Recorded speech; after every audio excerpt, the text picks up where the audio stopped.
তোমরা অনেকেই আমার কাছে প্রশ্ন করে থাকো যে দিদি তুমি সব কিছু মেনটেন করে কিভাবে ভিডিও তৈরি করার জন্য সময় বের করো। সব থেকে বড় বিষয় হলো ইচ্ছা শক্তি। যদি তোমার কোনো কিছু করার ভীষণ ইচ্ছা থাকে তবে দেখবে কোনো না কোনো ভাবে তুমি ঠিকই সময় বের করতে পারবে।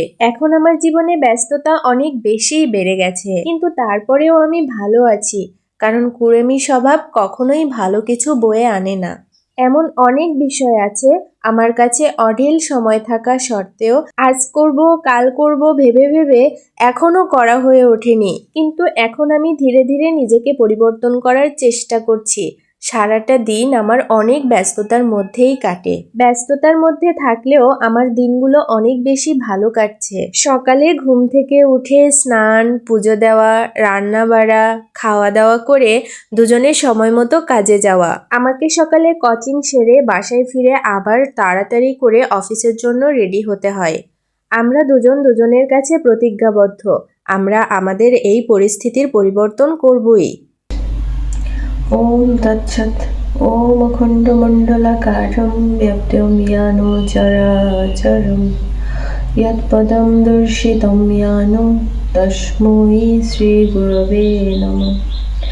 হে কৃষ্ণ করুণা সিন্ধু দীনবন্ধু জগৎপথে গোপেশ গোপিকাকান্ত রাধাকান্ত নমস্তুতে।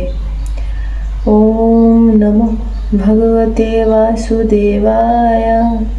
এই হচ্ছে আমার ছোট্ট ঠাকুর ঘর। এখানে আমি আমার ইষ্ট দেবতার পূজা করি। তোমরা অনেকেই জেনে থাকবে আগে আমি একটা গীতা শিক্ষার স্কুলে পড়াতাম, আর এটা আমার জীবনে একটা সর্বশ্রেষ্ঠ কর্মক্ষেত্র ছিল। আমি এখান থেকে অনেক কিছু শিখেছি। আলতা পরতে তো আমি অনেক বেশি ভালোবাসি।